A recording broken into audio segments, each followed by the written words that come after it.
siguiente reportaje. Van a escuchar a un hombre que repite cosas como esta. Ahora mismo la agricultura mundial podría alimentar a más de 12.000 millones de personas, el doble de la población del planeta, y sin embargo solo el pasado año murieron de hambre 36 millones. Quien recuerda lo mal repartida que está la riqueza se llama Jan Ziegler. Es el relator especial de la ONU sobre el derecho a la alimentación, que no duda en señalar a los culpables de esta situación. Ziegler, a quien ha entrevistado Informe Semanal, denuncia la aparición de nuevos señores feudales que monopolizan los recursos. Grandes multinacionales, gobiernos y bancos que se mueven exclusivamente por las leyes del mercado, indiferentes ante la tragedia cotidiana de muchos rincones del planeta.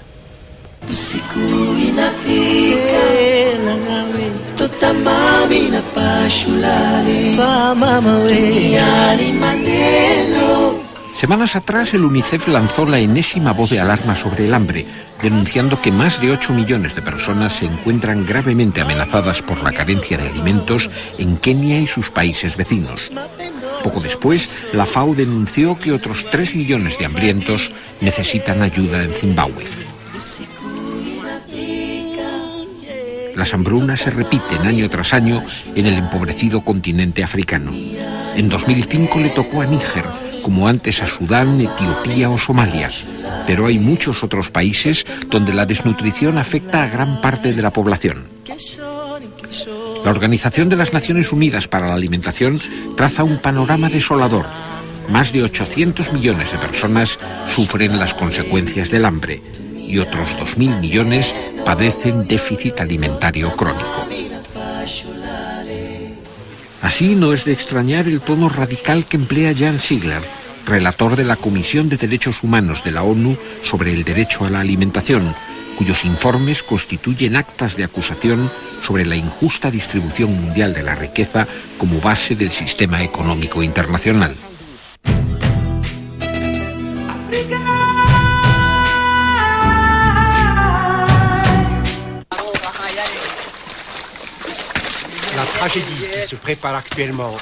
La tragedia que se está gestando ahora mismo en Somalia, en Kenia, en Etiopía Oriental, no es sino la imagen de la matanza cotidiana que atenaza a millones de seres humanos por todo el mundo, en Asia, en América Latina, en África, en el Caribe y en otros lugares del mundo. Cada día, 100.000 personas mueren de hambre o por sus consecuencias inmediatas. Cada 5 segundos, el pasado año, murió de hambre un niño de menos de 10 años.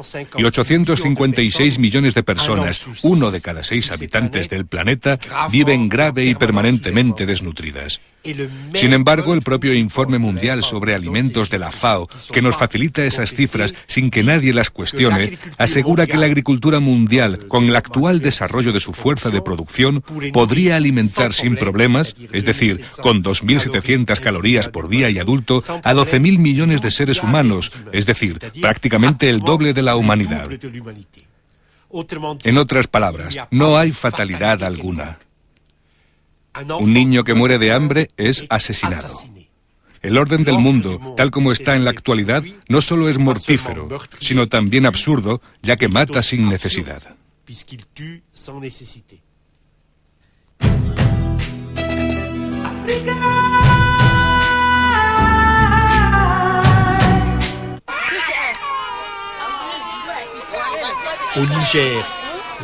En Níger, el 25%, una cuarta parte de los niños menores de 5 años están grave y permanentemente desnutridos.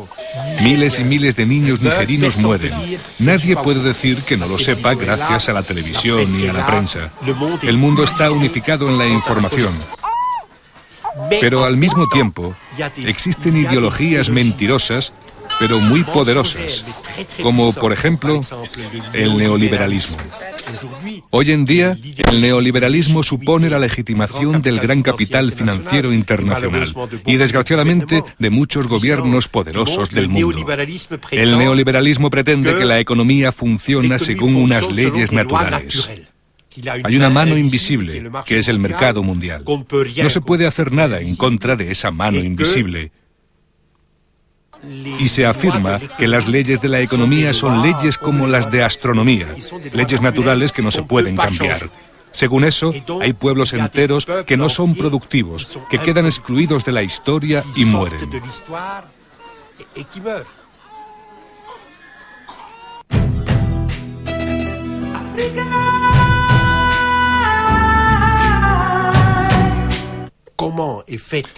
¿Cómo se establece el precio de los alimentos en el mundo?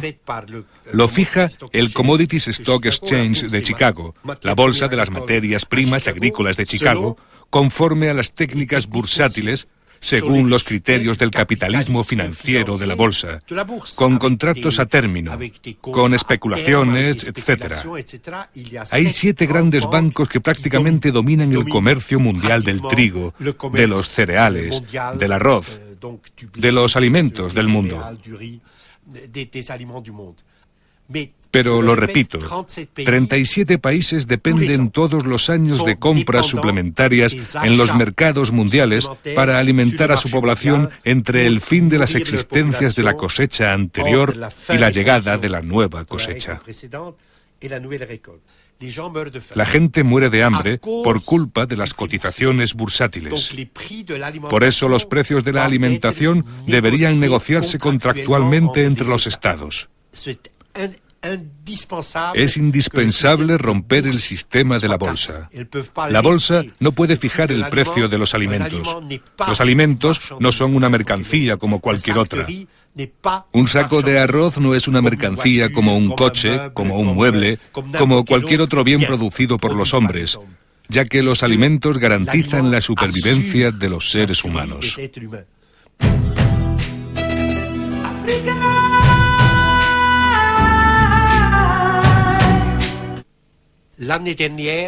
El pasado año, las 500 sociedades transcontinentales privadas más importantes del mundo controlaron el 54% del Producto Mundial Bruto. Es decir, de todas las riquezas, capitales, mercancías, servicios, patentes, etc., producidas en el mundo durante el año. Eso supone una refeudalización del planeta, un monopolio sobre las inmensas riquezas que existen en este planeta. Porque hay que seguir repitiéndolo.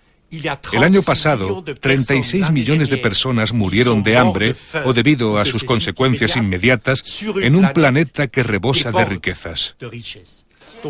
Ello a causa de la monopolización extrema de esas riquezas por parte de sociedades privadas multinacionales que tienen como única estrategia el máximo beneficio, que no tienen ninguna estrategia de responsabilidad social, de redistribución, porque ese no es su problema. Y que son mucho más poderosas que la mayoría de los estados. Estos nuevos señores feudales son los primeros responsables de la destrucción masiva de millones y millones de seres humanos por culpa del hambre, de la desnutrición, del agua contaminada y de las epidemias.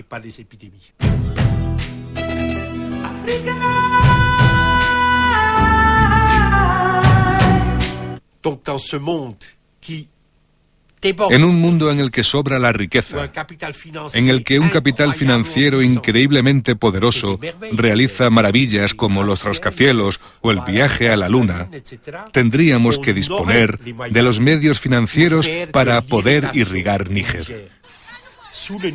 Bajo el suelo de Níger, bajo los países del Sahel y del Sáhara, se encuentra el mayor mar de agua dulce del mundo y a no demasiada profundidad. Así, el Banco Mundial, voy a dar un único ejemplo, el Banco Mundial tiene, desde hace 12 años, un proyecto para irrigar 430.000 hectáreas en Níger, que es un país inmenso de más de 1 millón de kilómetros cuadrados. Y si esas 430.000 hectáreas estuvieran irrigadas, lo cual es técnicamente posible, todo el pueblo nigerino quedaría protegido. Los 10 millones de nigerinos quedarían protegidos para siempre de las catástrofes de la sequía. Sin embargo, no se dispone del dinero. El gobierno de Níger no encuentra la inversión necesaria. Los 52 millones de dólares que costaría ese sistema de irrigación. Por tanto, la muerte de los niños nigerinos está programada. La ayuda ya ha llegado, la ayuda llega a Somalia, la ayuda llega a Kenia, la ayuda llega ahora a Etiopía, al Ogadén en el oriente, al este de Etiopía.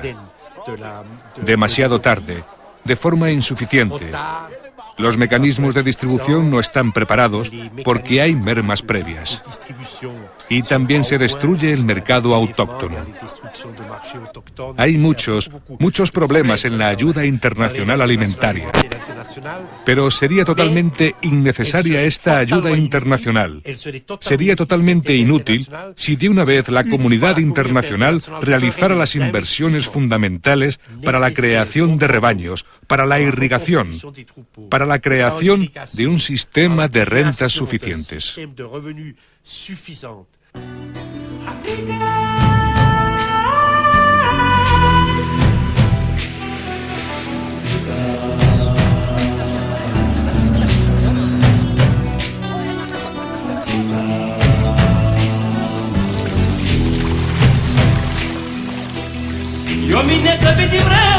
Y eso llama Sigler a este desigual reparto de la riqueza que mata a millones de personas.